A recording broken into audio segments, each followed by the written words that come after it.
If you had asked me 6 months ago how I describe my marriage, I probably would have said pretty normal, which is just suburban code for emotionally neutered but stable. Grace and I had been married for 11 years. We weren't exactly writing love songs to each other in the steam on the bathroom mirror anymore, but we shared a mortgage, 2 cars, a Labrador, and an alarming number of decorative throw pillows. So, the American dream. Grace worked in HR at a mid-size accounting firm downtown.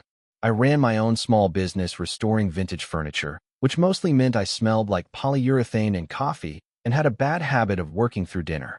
We'd settled into that familiar rhythm. Good morning kisses without eye contact, grocery lists scribbled on receipts, and Friday nights passed watching Netflix while both of us scrolled our phones pretending we didn't notice the other wasn't watching. We weren't unhappy. We were just on autopilot. Comfortable. Predictable. Safe. That all changed the morning Grace got a flat tire. Now, normally that wouldn't be a plot point. But this particular Tuesday morning, I'd just gotten back from the lumberyard when she called. I could hear the stress in her voice. Not panic, just irritation. "Logan, can you come help? I'm on Oakwood, near the gas station. Back tire blew out." "I'll be there in 10, I said, already grabbing the jack from the garage. When I pulled up, she was standing beside the car in heels that clearly weren't designed for roadside emergencies. She gave me this tight smile that said she was annoyed but trying not to blame me, which was her version of affection these days. As I bent down to inspect the tire, I noticed something. A tiny, unassuming object sitting in the back seat. It was a keychain, not Grace's. It had a little silver charm on it, one of those cheap custom ones people get from Etsy with names or coordinates engraved. This one had initials, JW and GB, with a heart in the middle. Now, Grace's last name is Barker. Mine's Wallace. And there sure as hell isn't anyone in our families with a name that matches those initials. I didn't say anything. Not then. Just finished the tire, kissed her cheek out of habit, and drove home with that keychain rattling around in my brain like a penny in a dryer. And that's when things started to unravel. Slowly at first, barely noticeable. But once you see a crack in the wall, you can't unsee it. Every little thing starts to feel suspect. The late nights. The quiet texts. The new phone charger she kept in her purse, for her work phone, supposedly. The uptick in perfume, even though she said she stopped wearing it because it made her coworkers sneeze. But I didn't confront her. Not right away. I'm not a confrontational guy. I'm a watch and wait guy. That's what makes me good at restoring furniture. Patience. Precision. I don't kick the leg off a chair just because it wobbles. I study it, learn its rhythm, and then I decide what tools I need. So, I started watching Grace the way I watch Old Oak, looking for the weak joints. I wasn't looking to blow up my life. Not then. Honestly, I still loved her. Or at least the version of her I used to know. The one who left little notes in my lunch when I first started my business. The one who used to laugh at my dad jokes even when they were terrible, especially when they were terrible. I kept telling myself maybe I was just being paranoid. That maybe JW was someone's cousin or an inside joke I wasn't privy to. Maybe the keychain was nothing. But then, on a Thursday night, she left her laptop open in the kitchen, and I saw a calendar invite. A recurring one. It read, J Group, Vision Alignment. Scheduled every other Thursday at 6:30 p.m. I didn't recognize the name. And Grace's job didn't involve any J Group. It wasn't on her work calendar. It wasn't even on her real email. It was through some generic Gmail she probably thought I'd never notice. I clicked it. No details. Just a location, Harmony Workspace, Midtown. A co-working space. The kind people use when they don't want to be noticed. I didn't go that night. I should have, maybe. But I wasn't ready yet. I needed to be sure. I needed more than a hunch and a souvenir keychain. So I started my own investigation. Not the gumshoe kind. No trench coats or binoculars. Just a man doing what any rational husband would do when he senses the ground shifting beneath him. I paid attention, tracked patterns, asked harmless questions, and filed away the answers. And slowly, the image started to form, like a photo developing in the darkroom. By the end of the month, I knew what I was dealing with. But what I didn't know, and what would catch me completely off guard, was how I'd find out the truth.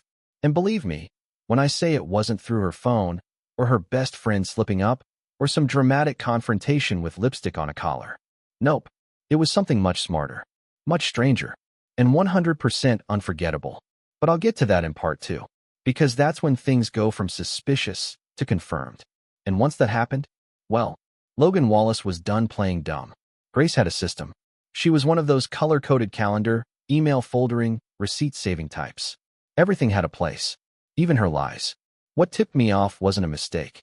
It wasn't like she left her browser history open with best positions for secret affairs, or had some out-of-place text notification from a guy named Jake, spin class. Grace was smarter than that. She knew the tropes. The woman practically binge-watched crime dramas for fun. If she was cheating, it wouldn't be sloppy. That's why I didn't look where everyone else looks. I didn't touch her phone, didn't follow her, didn't snoop through her bag. No, I went to where she never thought I'd bother looking. The one place she thought I wouldn't care about. Her printer. Yeah, that's right. The printer. You see, Grace had a little home office in the back room we never used, except for tax season and occasional Zoom calls with her HR team. She had this big, obnoxious all-in-one printer she bought during the pandemic when remote work became our new reality. And she swore it was an investment. I never used it. I barely walked in that room. Which, in hindsight, was probably her assumption too. But here's the thing.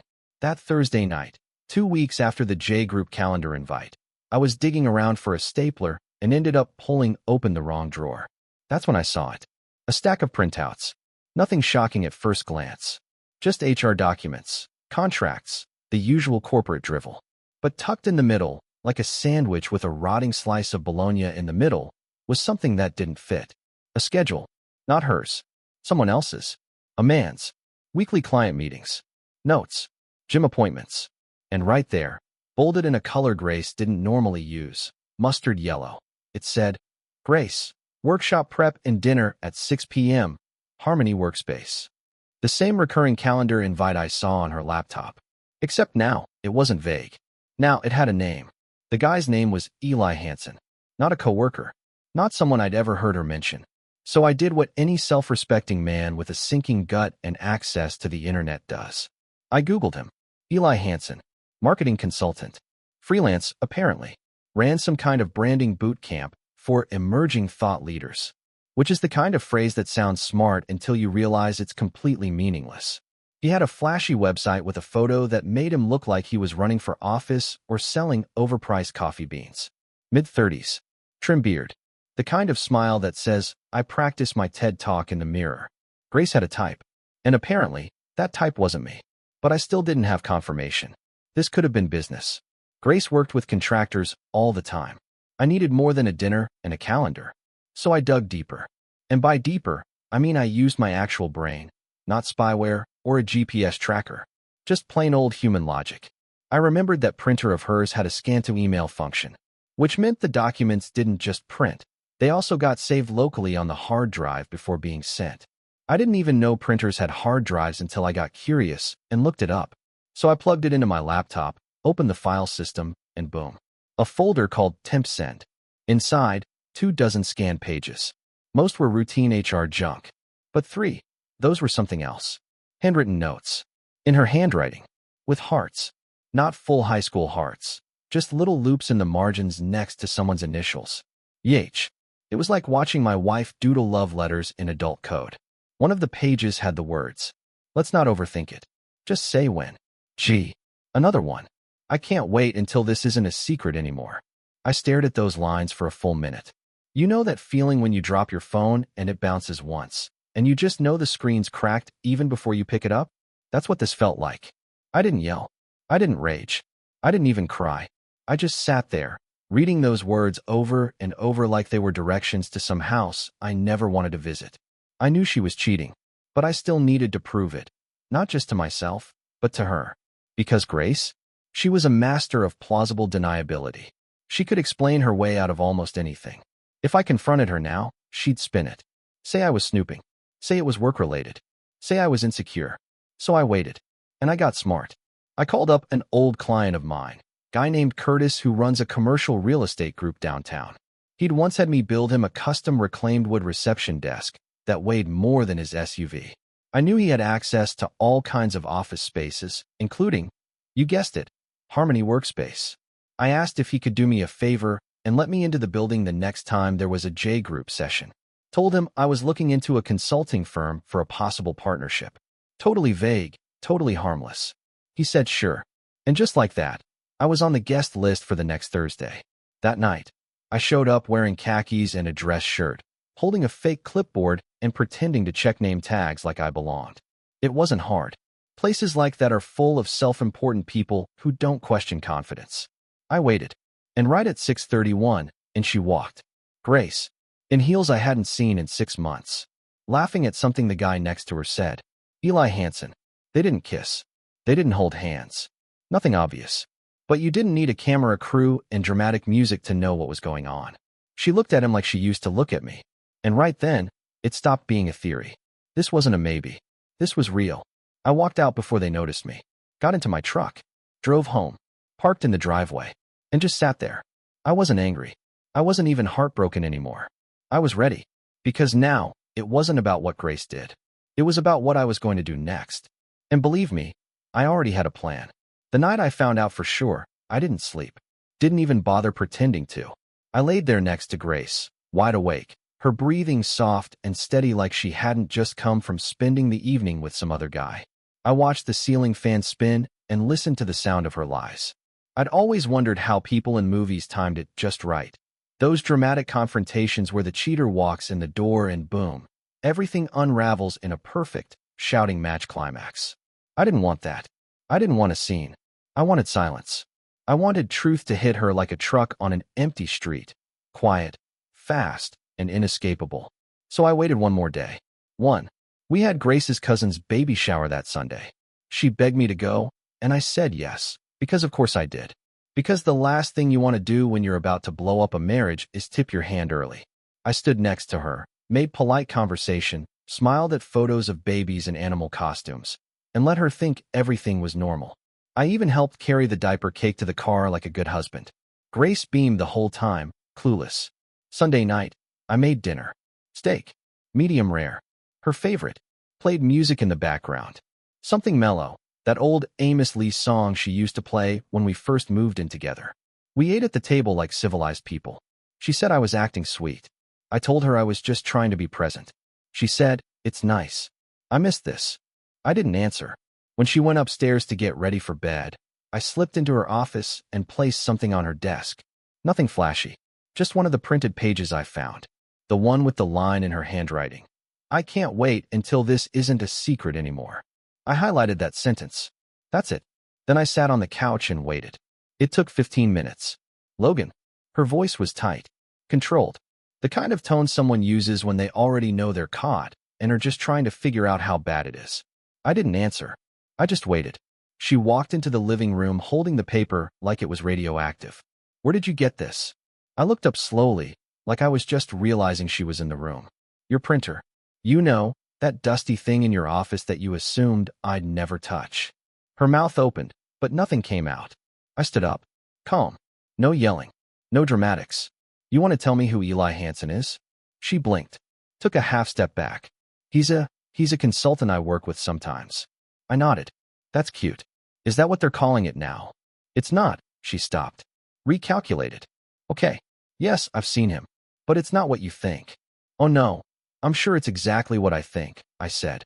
Dinner dates. Secret meetings. Handwritten notes with hearts.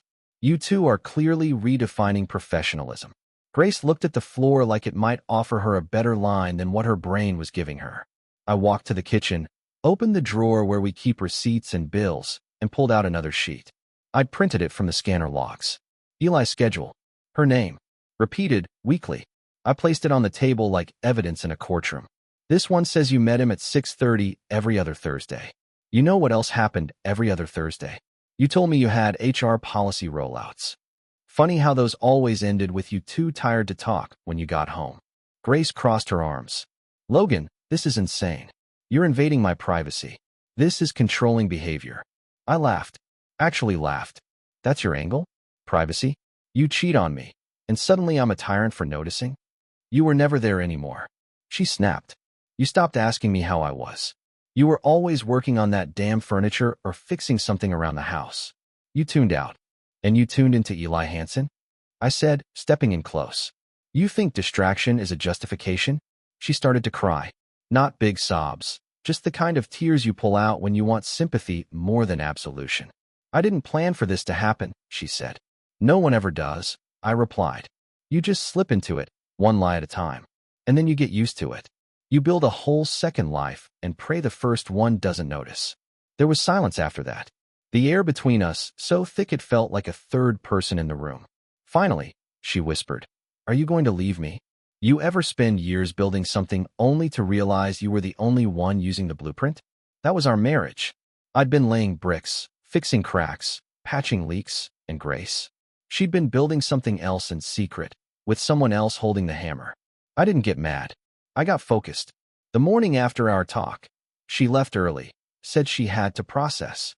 Probably meant another coffee date with Eli, emerging thought leader Hansen. I didn't ask, didn't stop her. I just watched her go, then shut the door behind her and got to work. First step? No yelling, no fighting, no threats. That's the mistake guys make. They confront, they explode, and then it becomes about their anger, not the betrayal. Me? I was aiming for clean, quiet precision. Like a scalpel, not a chainsaw. I started with her reputation. Grace's whole world was her image. She prided herself on being transparent, principled, respected. Her exact words from her employee review at Hastings and Coleman, the HR firm she practically worshipped. She'd climbed her way up that ladder carefully, using just the right amount of assertiveness in meetings and collaboration in emails. She was good at corporate face, which made her very bad at hiding hypocrisy. I waited until Friday. That was when Hastings hosted their monthly all-hands call, virtual, recorded, and full of the company values sermon Grace always quoted like scripture. I logged on from the guest room, using her spare work laptop. Yeah, she left it open. Rookie mistake. I didn't even need her password. The thing was practically begging to be used. I queued up a short screen recording. Not the whole affair. That'd be tacky, theatrical. I went subtle. The video was 37 seconds long. First clip, her handwritten note. I can't wait until this isn't a secret anymore. Second clip, her scanned calendar from the printer. Grace, dinner. Eli, Harmony Workspace. Every other Thursday. Third clip, a cropped image from her personal email. I'd taken a photo of the screen while she was in the shower the week before. Again, amateur hour with the passwords. It was a message to Eli titled, "Just So You Know," with the line, "I didn't sleep at home last night." He didn't even notice. Nothing graphic. Nothing scandalous. But damning. And I emailed it. Not to her boss. Not to HR. To Grace herself. Subject line, alignment. And CC'd her 3 most sanctimonious colleagues. You know the type. The just looping you in crowd. Her office confidants. The same ones she always claimed weren't into gossip. Sure. Sent. No explanation. No caption. Just evidence. Then I packed a bag. No drama. No shouting match. No long speech. I left her a note on the counter. I'm going to stay with Matt for a while. You'll figure out why soon enough. You might want to check your inbox. Oh, the spare key's been changed. I figured transparency is important. Love always. Logan. Next, I hit where it really hurt. Her friends. Now, Grace and I didn't have shared friends. Not really. She curated her circle like it was a boutique. Only the shiniest, most social media polished members allowed. I always got the "you wouldn't really get them" excuse whenever she had brunch plans. But I had one card left to play. Her sister, Amanda. Amanda never liked me much. Thought I was too plain, too patient. But Amanda hated liars. Always said, if you're gonna cheat, be decent enough to leave first. So I sent her everything. The same video. The notes. A short message. Thought you should know what Grace has been building behind your back. Tell her I said hi. Amanda called me 20 minutes later. Didn't even pretend to be surprised. She just said, "So? It's finally come out." That's the thing about cheaters. They think they're slick. They forget people are watching. Next move? Finances. Grace didn't know I'd been preparing for this. Months back, when things started feeling weird, long before Eli the brand wizard entered the chat, I started separating our accounts. Quietly. Legal. Clean. Transferred my business into a separate LLC under a new EIN. Got my own credit card. Rerouted my paychecks. No big flags. Nothing she'd notice unless she really looked. And she didn't. Because she was too busy looking at him. So when I left, she couldn't touch a dime. The joint account? Just enough to cover utilities. Everything else, gone. The car she drove, leased under my name. And the next day, I canceled the insurance and called the dealership. That Friday night, while she was out playing corporate martyr, the repo guy showed up with a clipboard and a flatbed truck. She came home to an empty driveway. I left the key on the welcome mat with a sticky note. Didn't feel like funding your escape anymore. Logan. By Monday, I'd filed for separation. No lawyer letters. Just clean paperwork. No fault. No kids. No mess. Just freedom. She called that night. I didn't answer. She texted, "Can we talk? Please." I read it. Waited. Then sent one thing back. "We talked. You just weren't listening." The next day, I got a call from her boss. A guy named Darren. I didn't pick up, but his voicemail was polite and nervous. Said he appreciated the heads up and that internal matters were being addressed. Translation: Grace's whole perfect image shattered. Her job? On thin ice. Her relationship? Well, good luck explaining that one when your side project just got publicly leaked to half your department. See, revenge doesn't have to be loud. Sometimes, the best revenge is letting someone live in the wreckage they built for themselves. And Grace? She was about to start sifting through the debris. It took her 8 days to show up in person. I kept count, not because I was waiting, but because she was predictable. Grace always needed time to script things in her head before walking into a confrontation. I figured she'd need at least a week to convince herself she was the victim. She knocked on Matt's front door at 7:46 p.m. on a Tuesday. Same knock she always used when we'd get back from dinner parties. 2 short taps, 1 long. Like this was still her life. Like she still had keys. I opened it. Calm. No expression. I didn't invite her in. She stood there holding a folder, clutching it to her chest like it was a baby. She looked tired. Not the "I've been crying for days" tired she probably hoped I'd believe. More like someone who'd realized the floor beneath them wasn't coming back. "Can I talk to you?" she asked.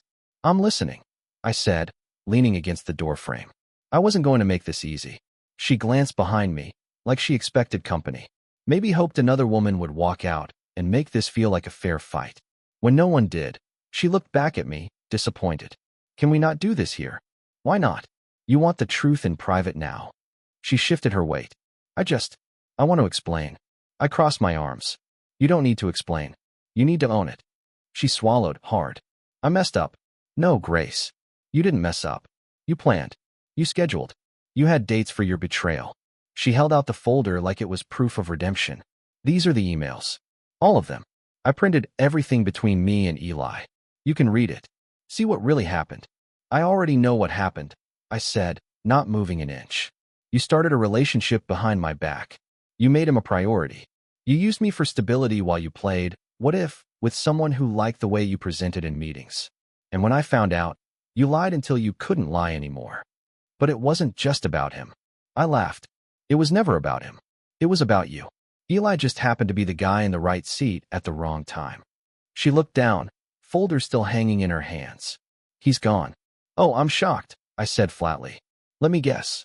Things got complicated when you weren't the married mystery anymore?" She didn't answer. I let the silence hang. Let her feel it. Then she asked the question I knew was coming. "Is there any part of you that wants to fix this?" I stared at her, really stared. The woman who used to make grocery runs feel like date nights.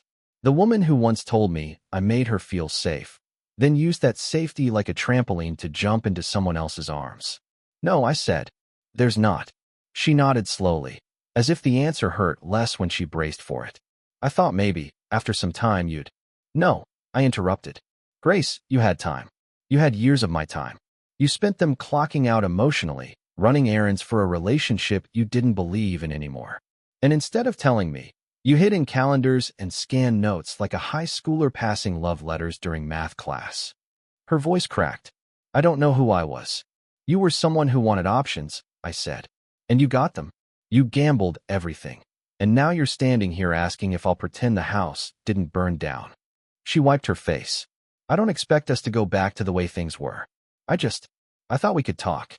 "We are talking," I said. "But the only reason you're standing here is because your backup plan fell through and your PR campaign at work exploded." "That's not fair," she said, her voice low. "None of this is fair. But it's accurate." She looked down, breathing slow like she was trying not to fall apart on my doorstep. I didn't feel bad. I didn't feel much at all. You know, I said, the part that really gets me isn't the affair. It's that you thought I'd never find out. That you thought you were smarter. That I'd just keep fixing the sink while you kept breaking the foundation. She didn't argue. Do you need anything else? I asked. Or was this just the part where you feel better for saying sorry? She looked up, eyes red now. I never meant to hurt you. You just didn't care if you did, I replied. Another pause. She held the folder out again. I didn't take it. I don't need paper proof, I said. I've already got the only thing that matters, the truth. You showed it to me. In full color. She nodded. No more defenses. Just quiet acceptance. I guess that's it then, she said. I didn't nod. Didn't say goodbye. I just closed the door. Soft. Not dramatic. Just enough to make sure she heard the latch click. She stood there for a second longer. I watched through the peephole, like a ghost observing the last chapter of someone else's life. Then she turned and walked away. I didn't watch her leave. I turned off the porch light and went back to the living room. For the first time in months, it felt like I could breathe again. You know how they say time heals everything? That's not quite right. Time doesn't heal. It just makes the silence louder until you get used to it. What actually heals is clarity. And distance. And, frankly, not seeing the person who tried to dismantle your life like it was a jigsaw puzzle they were bored of halfway through. It's been 6 months since I shut the door on Grace. Since I watched her walk away from a life she built just enough to stand on, and then tried to leap from like a stunt woman without a landing pad. She left a mess, sure, but I didn't spend those 6 months sweeping. I rebuilt. I moved back into the house. Yeah, the same one. She offered to sign it over when she realized I wasn't bluffing about the separation. I told her not to bother with some grand gesture. I'd already moved the title into my name through the lawyer. Just like everything else. It was easier than expected, honestly. Grace didn't fight me. She didn't even try. Maybe because she knew she'd already lost the only leverage she had. Me pretending she was still worth something. She moved in with a friend after her little Eli venture imploded. I heard she didn't last much longer at her job, either. No one fired her. Corporate HR's too squeaky clean for that. But they made things uncomfortable. Reassigned her. Gave her the kind of projects that don't lead anywhere. She left on her own. Quiet resignation email. No farewell party. I didn't gloat. I didn't need to. I wasn't doing this for revenge anymore. Not really. I started working more. Not to escape. I just liked the feel of doing something with my hands that stayed done. Furniture doesn't lie. Wood doesn't gaslight you. It's either fixed or it's broken. Simple. Turns out, being single at 39 is kind of great. No, really. I cook what I want. Sleep in the middle of the bed. I don't have to pretend to like Grace's weird kale chip recipes or sit through another team-building Zoom recap. I reclaimed my time, my space, my identity. The things I didn't realize I'd given away in tiny, polite pieces over the years. Friends started coming around again. Not the couples we used to hang with. They vanished fast. I think they were scared cheating might be contagious. But the real ones? They showed up. Matt let me crash on his couch for a month without asking questions. His wife Rachel dropped off lasagna like we were in a sitcom. Even my brother, who I hadn't talked to much in years, invited me out for drinks. We didn't talk about Grace. Just life. Work. Fantasy football. It felt normal. Like I was plugging back into something I didn't even know I missed. And then, one day, Grace texted. Just checking in. Hope you're doing okay. Like nothing had happened. Like we were still Grace and Logan. The couple who always brought the cheese platter to dinner parties. I stared at that text for a good 10 minutes. Not because I didn't know what to say, but because I didn't feel anything. So I didn't reply. And that was the best feeling of all. People always want closure. They crave it. But sometimes, closure is just a myth we sell ourselves to avoid admitting we already have the answer. Grace gave me closure the second she made a man like Eli feel like her home. I gave myself peace the second I stopped needing her to apologize for it. Now, life isn't a movie.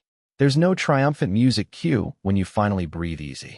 There's just a Tuesday morning where you wake up and realize you didn't think about her yesterday. And then a Wednesday where the ache in your chest is just a memory, not a weight. I'm not bitter. I'm not broken. I'm just done. And better for it. The furniture business is booming. Word spread about my work. Ironic, since it was always Grace who cared about social media and marketing. Turns out people love a guy who builds things that last. I've got regular clients, a wait list, and enough steady income to actually take weekends off. I joined a bowling league. Don't laugh. It's relaxing. No one cheats at bowling. At least, not that I've seen. I'm not dating. Not yet. Not because I'm scared, but because I'm content. And that's more than I could say a year ago. I used to think I needed Grace to be whole. Turns out, she was just the distraction keeping me from realizing I already was. A few weeks ago, I ran into one of her co-workers at the grocery store. She recognized me, hesitated, then said, "You look good. Happier." I smiled. That's because I am. And I meant it. The thing about betrayal is that it teaches you things honesty never could. It strips away the fantasy. It leaves you raw. But if you survive it, and I mean really survive it, you come out sharper, quieter, clearer. I don't miss Grace. I miss the man I used to be when I thought we were on the same team. But he's not gone. He's just different now. Smarter, stronger, a little more sarcastic, a lot less forgiving. If she ever reads this, maybe she'll get what I never said out loud. You didn't break me, Grace. You freed me. And for that, I almost thank you. Almost. I took a deep breath. Not yet. She looked up, confused. Why not? She asked. Because I'm not done. She looked genuinely scared for the first time. What does that mean? I picked up the printouts, folded them neatly. It means I'm going to give you what you've been pretending this whole time doesn't exist. Consequences.